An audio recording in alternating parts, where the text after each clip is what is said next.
Welcome to PVPN. I am Joe Alessi, your local realtor and host. It's January 17th. We're well into the new year, and I'm here with Bryan Weaver from Peninsula High School, and we are going to talk about girls water polo. And come to find, as we talked a little bit, that we have something in common where both went to high schools that are no longer open. Bryan went to Aviation High. I went to Maryland High School, and both from the Pioneer League. So we have something that we share in common there. So thank you for coming today, Bryan. You're welcome. And what I'd like to do initially is just introduce yourself. Tell us a little bit about your background. You talked a little bit how you played water polo when you were younger, and then where that led to beyond that, and how you got into coaching, and just give us a brief summary of that for the crowd. I actually went to Morningside High School as a freshman, and I wanted to play sports, and I didn't feel like I was suited for all the sports. And I wasn't a fast enough runner. I wasn't big enough for football. I wasn't tough enough for wrestling. I wasn't tall enough for basketball. So I decided to go out for the water polo team, even though I didn't know how to swim. And they cut me on the first day. And thank goodness Morningside High School had a shallow pool. So I begged and pleaded with the coach, please, please, please let me play. I'm embarrassed to say I actually cried. I wanted to stay on so badly. And he said, I was kind of a nuisance to him because he goes, kid, you don't even know how to swim. And I said, I'll teach myself. He goes, you're right, you're going to teach yourself. When the ball goes down to the deep end, you can jump into the shallow end and teach yourself how to swim. I'm not going to help you. But when the ball comes down to the shallow end, if you're still in there, you're off the team. I said, thank you so much. And under those conditions, I taught myself how to swim by looking at how everyone was moving their arms and what they were doing. And I was pretty fast moving out of that pool when the ball came down to the other end. So by the end of the short season, these seasons are about 3 months long, I was actually able to get into a water polo game, took a couple shots on goal, scored a goal, and it was an exhilarating experience. Everyone knew on the team, plus the families and stuff like that, they knew what an accomplishment I had made. And it was really kind of embarrassing because it was a standing ovation when I scored my goal. And this is at the C level. I mean, it's not the varsity level by no means. Right. So from there, I was hooked on the sport. And then my family moved. We went to Aviation High School from that for my sophomore, junior, and senior years, and played for them and flourished and did well. From there, I went to El Camino College and played a couple of years, and then I went to Humboldt University and played there. I got sick, and I was in the hospital for a long time. It was kind of a life-altering experience, and I had to quit school for a while and pay off some medical bills and things like that. And I stepped away from the sport. From that point, and we're talking about probably the late 70s to the early 80s. And there really wasn't much for adults to do at that time. I took up martial arts because everyone enjoyed Bruce Lee and Enter the Dragon and things like that. And I did that for about 20 years.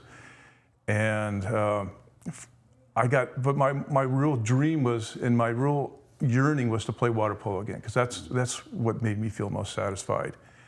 And so in around 1987, I had the gumption to put together the first Masters Water Polo Nationals. And that was 1987. I think 7 teams showed up, even though I invited every team in the United States, every water polo team plus every swimming team. And from there it has flourished, and I have been playing ever since.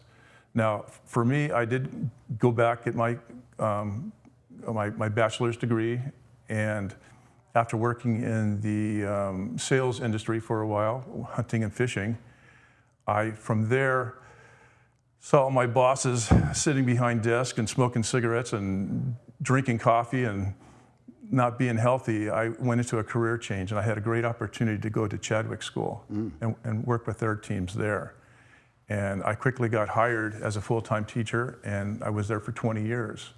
And all the time I was still playing myself. And that was really the start of my high school water polo varsity coaching career. So Excellent. And then from there I went to Brentwood School after 20 years at Chadwick. I went to Brentwood School, and I retired 6 years ago. And I had a honey-do list like we all do, things you got to do. And it took me about 6 months to finish the honey-do list, and I got bored.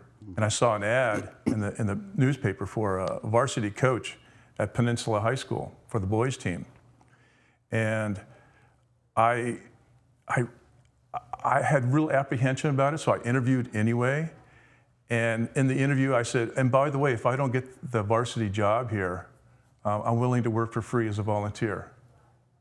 And that's exactly what happened. And by the next year, they had hired me as the head coach. For the girls team? For the boys. For the boys at that time. Yeah, and it took, I think it was 2 years after that is when I took over for the girls. Okay. So that's kind of. Is that the first time you've coached a girls team when you took that over? Had you coached girls in the past as well? I had. Okay. I had coached girls at Chadwick School and actually been pretty successful. Okay. So, yes. Excellent. Okay, wonderful. A lot of people, the sport seems simple enough as you look at it, but it's not. It's probably more complex than we think. So I just wanted to kind of touch on some of the basics for everybody out there in case they're not familiar with it. So there are, when you play a match, 4 quarters, correct? All of 8 minutes each, correct? No, the time periods vary according to ability levels. Oh, okay. Our freshman, sophomore teams, they play 5-minute quarters. The junior varsity plays 6, and the varsity plays 7. International is 8. International, okay. Yes. So 7-minute quarters. How long do they last in real time? I mean, is it 15 minutes, with timeouts and things like that, probably? Yes, there are incessant whistles, and every time a whistle does blow, technically it stops the clock, but the play continues on. I think that's what you're alluding to. Okay. Yes, and so yeah, it does take a 7-minute quarter usually takes about 12, 15 minutes. Okay. Especially if there's timeouts and stuff like that. Great. From my understanding, again, and you're going to educate us here, the length of the pool, of the field, so to speak, is 25 meters, 25 yards. Is that correct?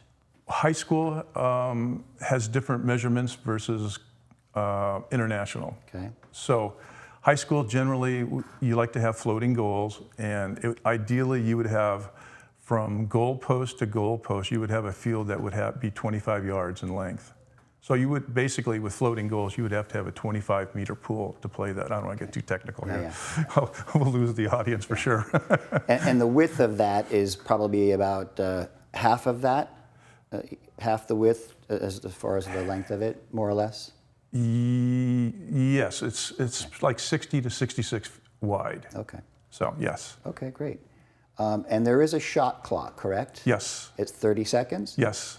So does that mean, because I would think that the ball shifts, between teams quite often. So are they constantly having to change the clock time, or is it, how does that, okay. It's a very difficult thing to run a clock. I would imagine, yeah. That's why I don't run a clock, because you really have to multitask. You have to not only do the game clock, but you have to do the shot clock. And I've got parents, and I've got kids, and I've got people that can run both at the same time, and I just marvel at them. I can't do it. I can't concentrate like that. But yeah, it's very complicated. Okay. And there usually are, sometimes, an interruption, maybe one game, once in the game or something like that, where there's a clock malfunction or, needs to be readjusted.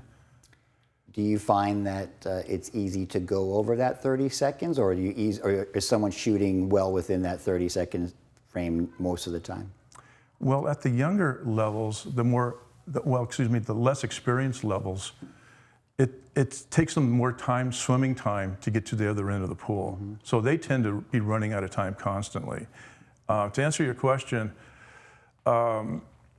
a good swimming team obviously would have more time to set up and get a shot, but then defenses, what they wind up doing is causing them to delay as much as possible. And one of the crucial aspects to delaying that is by fouling. Mm-hmm. And I'm sure that's on your list. Yeah, we're going to get into penalties a little bit later. Yes. Water depth tends to be about 6.5 feet. A minimum, yes, right, yeah. Yes, 2 meters. In other words, you're not, unless you're an extremely tall individual, you're not able to touch the bottom, and you're not allowed to touch the bottom. Is that true? Or the sides of the pool, if there are sides, you can't. Yeah, see, that's a difficult one to answer because some schools only have shallow, deep pools. And so you have to have a certain set of rules that are for the shallow end. And Chadwick School, being there for 20 years, it becomes a home field advantage when you have a shallow pool. It's a fine art because, I mean, I want to be perfectly honest. Everyone's using the bottom because it's right there, like 4 feet of water. Those who don't get caught are the ones that usually are more successful. Right. But at Penn, do you find you're deeper? We're all deep, yes. Yeah. Okay. Yes. So that's not an issue. That's not an issue. Are you allowed to touch the side? Can you hold on to the side of the pool if it's there? Is that not allowed? That is not allowed. Okay. Then that'll bring me to the net. So as a goalie, are you allowed to, touch the net to hold on to it to rest if action's happening somewhere else, or can you not? You have to constantly be treading water and constantly treading water. Okay. And you cannot even touch the goal at all, especially in trying to protect against a goal. If you use it as a push-off, it'll be an instant penalty shot to do so. Okay. So yeah, they're treading water the whole time. And I saw that that's about a 10-foot wide net, typically? Okay. 10 foot by 3 foot, so it's 30 square feet. Touch about the farm system. So when the girls come into high school, are they coming in mostly green to this sport, or are you finding that there's a good younger farm system, like equivalent to a Little League or a Pop Warner, that are grooming these girls well? What are you finding when they come to you? Well, coaching as long as I have coached, I've seen the transition. Before, you would basically start them off as a freshman, and then by the time they kind of get sort of good at the sport, by the time they're senior, they're gone. Now, what's happened over the last probably 15, 20 years, maybe 15 years, is there's a proliferation of water polo clubs. So now these kids can start at 8, 9, 10 years old. Mm-hmm. And we're finally seeing some of these athletes that are coming in as freshmen, and they are good. Right. Very good. And so that has accelerated the growth of the sport as far as its abilities are concerned. Good. So yeah, there is a farm system, and it seems like with the high school seasons going on, it seems like whoever gets the most club players is going to be more successful. It goes to speak, and I'm sure that will resonate with other sports too. Right, right.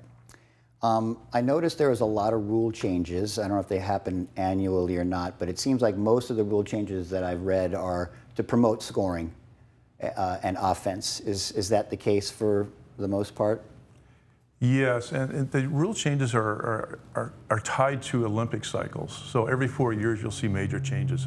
And from the Olympic cycle that's called FINA, it drifts down to our college NC2A water polo system, and then eventually goes to the NFHS, which is the National Federation of High Schools, which is the high school rules. So we're sort of the last one, and each of the different organizations, as the rules filter down, have to make their own adjustments. And there are slight differences between the high school game and the college game and the national and international game. Very slight changes, but yes. The recent changes have gone more towards a mobile type game instead of sedentary, stationary, grab and grope and beat each other up. Right. They want more movement. They want less fouling and more movement, right, is the way the tendency of the rules are going. So some of the things I read, and tell me if these translated to high school as well, they went from a 5-meter line to a 6-meter line, and then also allowing the goalkeeper to maybe move out more beyond the center line, the half line, and also to be able to shoot from anywhere. Is that something that applies to the high school level? And if so, has that led to more scoring and more offense? Yes, it has applied to the high school. I really can't, I don't really know the answer of whether it's created more scoring or not. That's an interesting question. So I think I'd have to dig into statistical to find out but that is what they're striving for. Yeah. I think we're seeing a lot more penalty shots versus previous rule changes, and that in itself is giving some advantage to the offensive players. Right. So they are rewarding the offense. So talk to us about a penalty shot. When that happens, is it like a soccer where you'd have a bunch of your defense players in between the goalie and the person taking the penalty shot, or is it a wide open net that they get to shoot at? How does that? How does that typically work? The shooters would love have a wide open net. There's a goalie in there, though. Right. Well, meaning wide open with as far as defense people go, but. Yes, they basically stay at 5 meters away, and on the whistle, they're supposed to pick up the ball and make one smooth, continuous action and make their shot. There's no fakes, hesitations, or anything like that, and it's mano-a-mano when it comes to that. We saw some exciting shootouts in the last World Cup, so I was definitely paying attention to those. Yeah. So let's delve into the penalties. I know, like you said, there is a lot of contact between the players.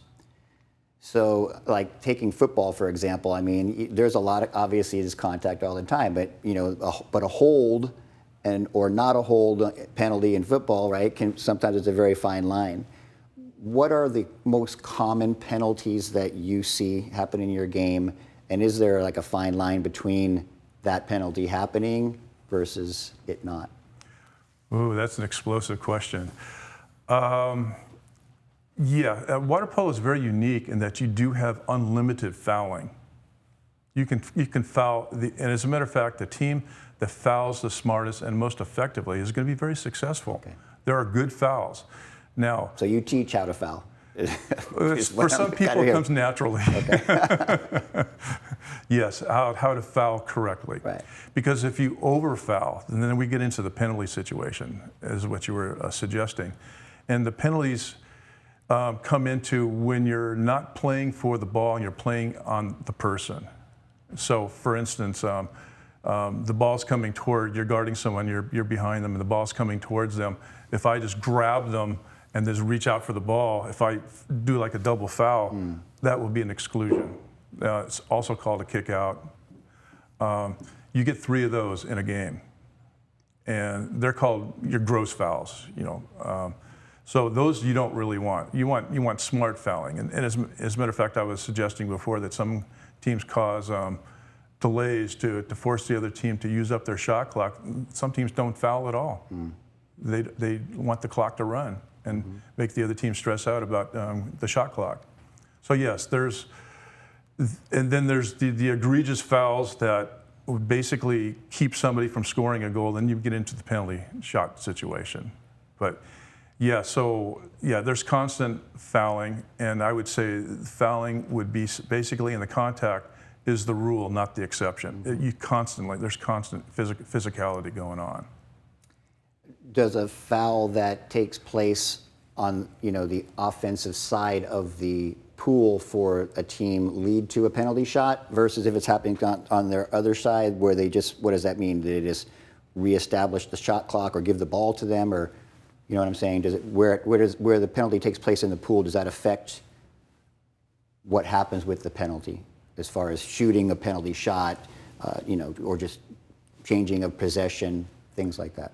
It's pretty rare to see a backcourt foul that causes a penalty shot. Most penalty shots are when an offensive player gains advantage and it's taken away from them.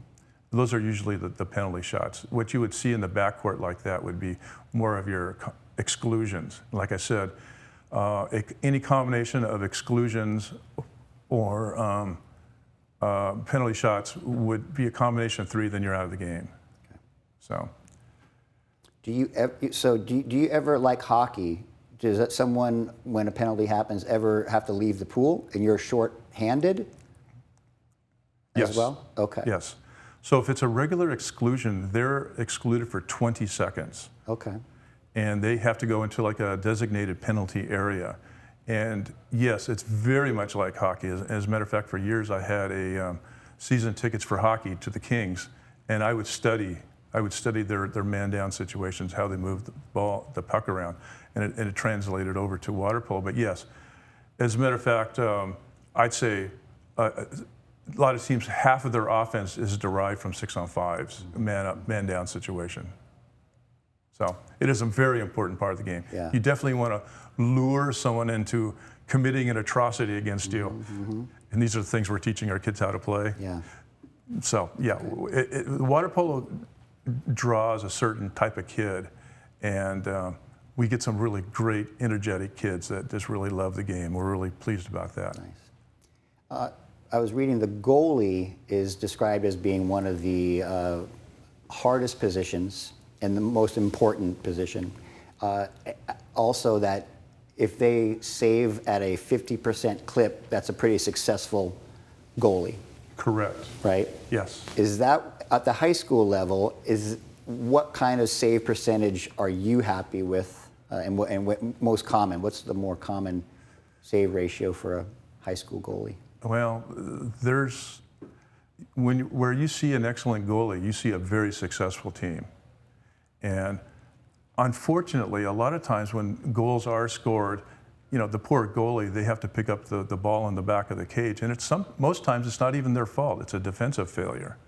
So yes, goalies are super important, and they tend to be your best athletes, most alert. There's a lot going on, and they're very, very important. So that kind of brings me to some of the equipment here. So, this, obviously the ball that you currently use, right? Yes.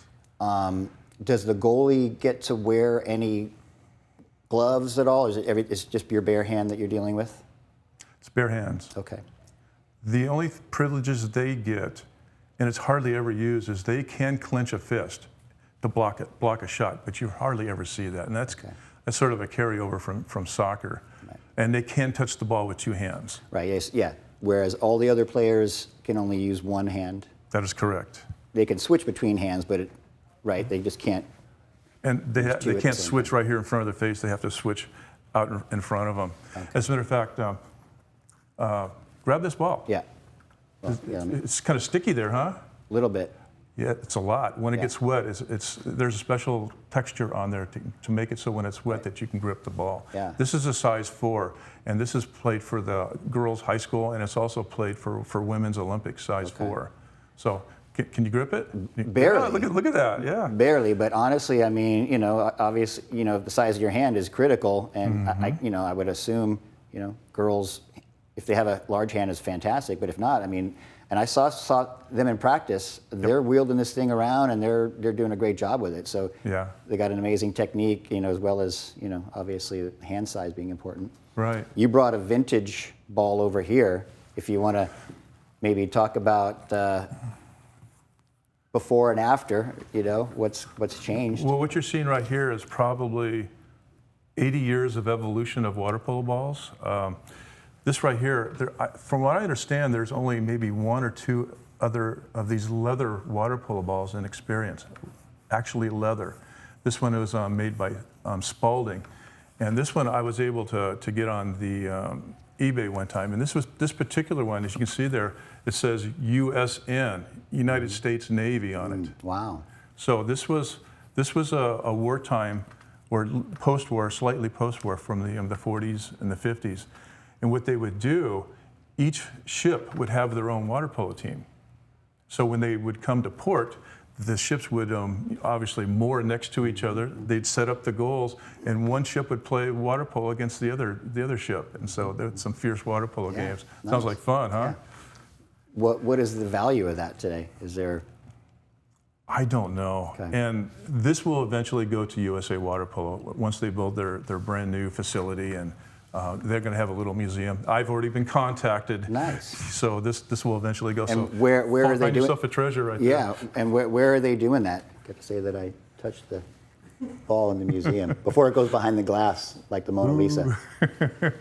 Where's the museum going to be? I think it's going to be Irvine area. Oh, okay, so in California. Yeah, Southern California. Excellent. Yes. Okay, and then also the caps, which. You brought some vintage caps as well, but these are the current ones that they use, correct? That is a goalie's cap right there. Goalie That's cap. why it has red on there. Okay, just to distinguish. Yeah, and you need that red designation on there when the goalies are being attacked. You have to be able to decipher which one is the goalie and has special privileges versus the others who don't. Okay, so the others, same cap, just different color, correct? So we're not dealing with any different design or anything. No, right? it's just that's a field player, and those numbers will go in this particular case from 2 to 21. Okay. And I just pulled that one off first off the rack. Great. And obviously so the ears obviously need protection. You've probably found that, that led to a lot of injuries prior to, which talk about that. So back in the day, when did they switch to this style of cap roughly? Do you know? I mean, what decade? Without putting myself on a dinosaur, these were the caps that I wore when I was in high school. Okay. And as you can see right here with the ear, there's no ear guard. And you can see my finger going through right here. And it looked pretty odd. I see the production manager back there laughing. Yeah. And I don't blame them. Here's another example of it. But these caps are more than 50 years old. So obviously, so to know which way you put the cap on is which way the slant of the opening right here for your ears would be.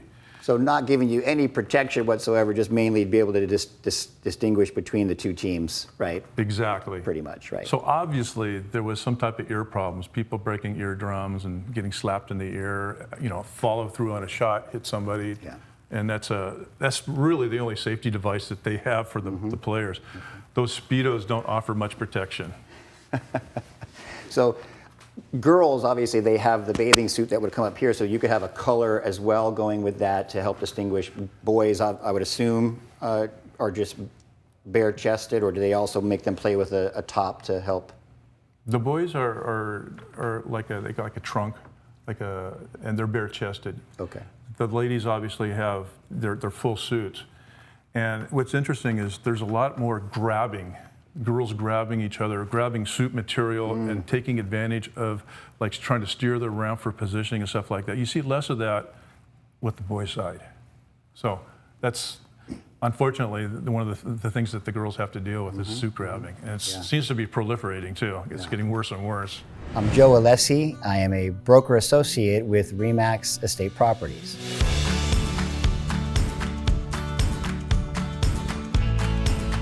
So the beauty of our industry is consumers have choices all over the place. What they don't know when it comes to real estate is what to really look for. So things that they should think about is looking for someone that will do the little things. I will lose a deal before I allow someone to do something that's not going to benefit them.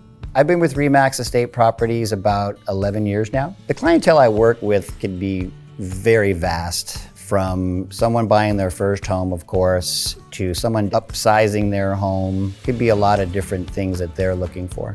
A lot of people love to say they go the extra mile. You'll hear that all the time. I am not afraid to get my hands dirty around the house. And under the house, go into an electrical panel myself, or climb on somebody's roof. It could be anywhere. I tend to become friends with many of the people I work with. This is not a one and done type of business. This is a lifelong relationship once it starts. I'd love to get into your coaching style, and maybe maybe how it compares to others of what you see out there. And the reason I asked you, when I was at practice the other day, obvious difference between your sport and some others, where the coaches can get right up next to the player and either show them how to perform a particular block or whatever it is, maneuver. You're outside the pool while they're in the water more often than not, and you were very animated. I was watching you. You're trying to emulate your stroke, what to do, and what you want them to do, and you're backpedaling. It's very animated, which was actually fun to watch. So talk about your coaching style and just coaching in general, what you're seeing out there, maybe a shift compared to the coaches that you experienced as an athlete when you were younger versus today, how that's evolved. Thank you. I kind of consider myself a refinement of all the coaches who I played for. Also, I consider myself a refinement for every coaching mistake I've ever made. There's been many a night where I've gone home and said to myself, what should I have done differently? And you finally figured out, and the way to be a good coach is to make sure it doesn't happen again. But yes, as far as being animated, I didn't realize I was, but thank you. Yeah, obviously I can't get in the water with the girls. That's just an absolute no-no. So I do have to be a little bit more animated on the deck. Sometimes I'll grab my assistant coach, my male assistant coach, and I'll rough him up as a demonstration of what, how to do this. But actually, it's interesting that you said that about being on deck. On my iPhone, I actually, on an average workout, I actually walk 2 miles each practice. And what that means That's is your steps, yes, your steps going? Steps. Yeah. It's 2 miles, which is really kind of interesting because it doesn't seem that way, but when you talk about all the stop, start, turn, go back, all of a sudden there's a splash coming your direction, you have to dodge it, and all this kind of stuff, it adds up. And sometimes, I'll tell you, on that hard concrete, yeah, I feel like I'm tired when I get home. So I didn't realize I was being so animated, so maybe I can save some energy on that. But yes, I think you have to, because you're trying to tell them what they should be doing in the water, and you're showing them obviously outside the water, so it makes sense. Right. Yeah, and that's part of me loving the game and being passionate about it. I still play, and last August I played in the Masters Nationals, and I found myself on a team that really needed all the scoring I can possibly do. And what it really does, it gives me constant reminder of how difficult it is to go from one end of the pool, or wrestling with someone for 20 seconds and trying to keep your head above the water, and then sprint to the other end of the pool and do it again, and do that constantly for, like we said, a 6-7 minute quarter, which is actually 12 to 15 minutes. It's exhausting. And so, yeah, that helps me a lot coaching-wise, to understand their pain and toil, so to speak. Do you find that a lot of the girls have aspirations to play at college? And have you had girls go on to play at college? Because I noticed that a lot of the top schools tend to be in California. Yes. So that's a nice benefit, of course. And if so, let me just touch some of the things that I was reading. To go to that next level, as far as on paper, they're looking for someone to be 5'7" or taller. Height is important. A wingspan is a critical thing they look for. And then they looked for times on your speed, the 50-yard and the 100-yard, and the times that they threw out were a 22-second 50-yard freestyle and a 54-second 100-yard freestyle. So those are things that they were, just reading about wanting to go to college. Those are some of the things that they would look for in general. So talk about your own athletes and how you help them, if you do, and how you deal with that. That criteria, was that for boys or for girls? It was just in general. It in wasn't, general? yeah.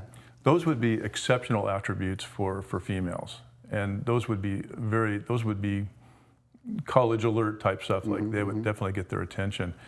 I've been very fortunate because I think this is my 37th year coaching high school water polo at the varsity level, and I've had, I think, 12 All-Americans, right around 12, and all CIF players. I think I lost track, more than 80 over the years.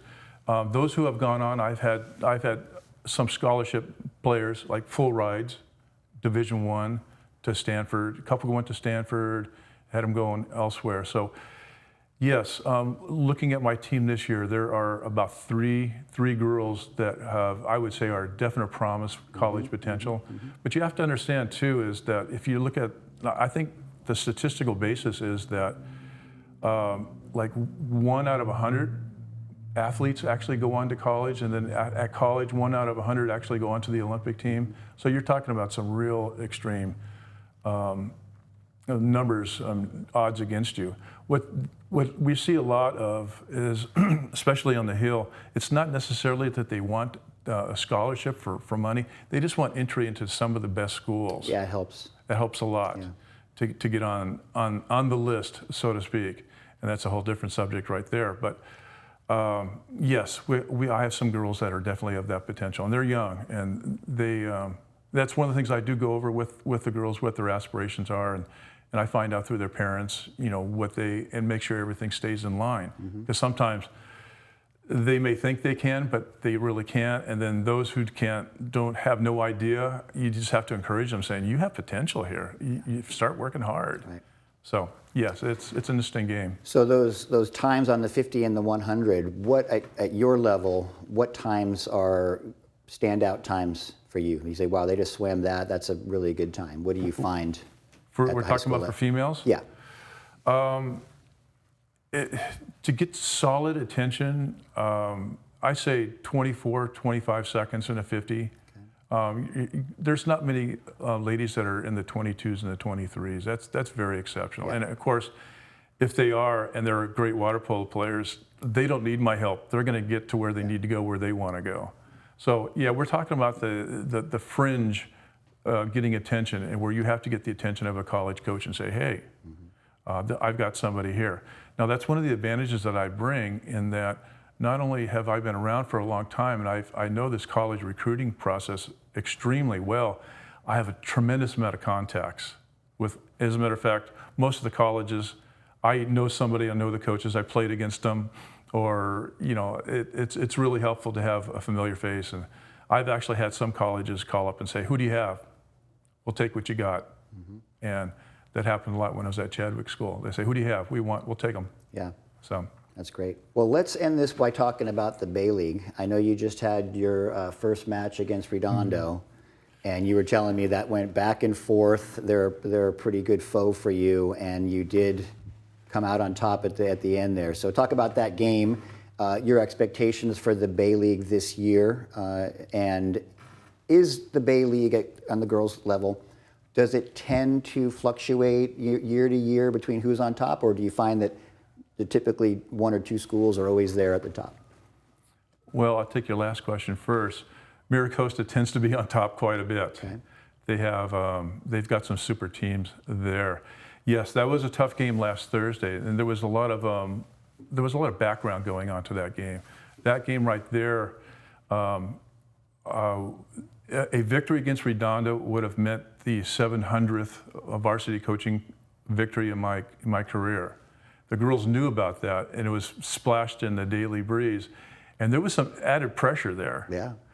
And the girls really wanted to win it for me, but they also didn't want to lose that game because of that. Right. So there was some of my girls that actually confessed later that said they were frightened.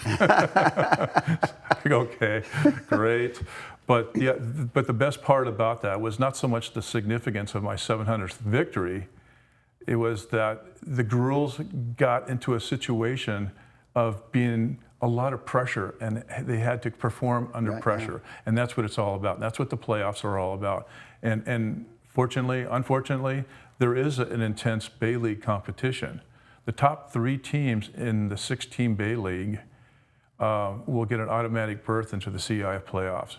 Whoever comes in 4th will have to petition as an at-large, and they'll have to have a winning record. And that's where we were last year. Our goal is to be top 3. But I'll tell you, we got to get our act together after that Redondo game. And you know, it's nothing towards the girls, but we had not competed since December 17th. That was our first game in about a month. And good old Redondo, they almost bushwhacked us. They had a tournament the weekend before and a game that week. So they had 6 recent games, and it showed. We were nervous. So it was good. I mean, our talent and some of our stronger players, you know, really focused and did what they had to do to win that game. But yeah, it was a very exciting game. They probably have a more depth on their squad. Like, how many girls on the varsity squad versus how many do you have at Redondo? I have a total of 19 girls on the Peninsula team. 10 have been designated for the varsity and 9 for the junior varsity. Redondo, they've got 42 girls. On varsity? Just 42 girls in their program. So they had more than 20 girls on their varsity, probably split half and half. Miracosta has mega numbers too. They're probably larger numbers than Redondo. They're probably in the 50s. Now, how does that help you or hinder you when you have a bigger squad? Meaning, because there's 7 girls athletes in the pool at one time. Obviously, the more players you have, that's great for depth, but then a lot more players maybe don't ever see the pool in that case. Or do you find, are you rotating quite a bit where if you have a lot of players, they get into the game? I think what winds up happening is not getting the players into the game is more of a problem for Miracosta and Redondo with large teams. Right. It's usually not a problem with my team. Yeah. Basically, So that's a nice benefit. When you have a smaller squad, you're going to get action. you're going to get action, especially if you're a starter. And guess what? You make mistakes, I have to keep you in there because we have a very small bench. And usually the quality of the bench goes down on smaller teams versus larger teams. I'm sure Miracosta's second string would probably be a pretty strong team in itself. For us, we're trying to, the old shell and pea game. We're trying to make sure we keep our girls in the water as much as possible, but everyone generally gets to play. Yeah, well, that's great. You had told me earlier, so you play every school once, and then from there, describe how that draw system works or how they play for that second time to prepare you for the playoffs. Describe that. Right. There are 6 teams in the Bay League, and hopefully I can remember them all. We have Palos Verdes Peninsula, Redondo, Miracosta, Culver City, and Santa Monica. Everyone will play each other once, so that would be 5 games. And from that 5 games, everyone is seeded 1 through 6. And there will be a 2-day Bay League carousel, is what they call it.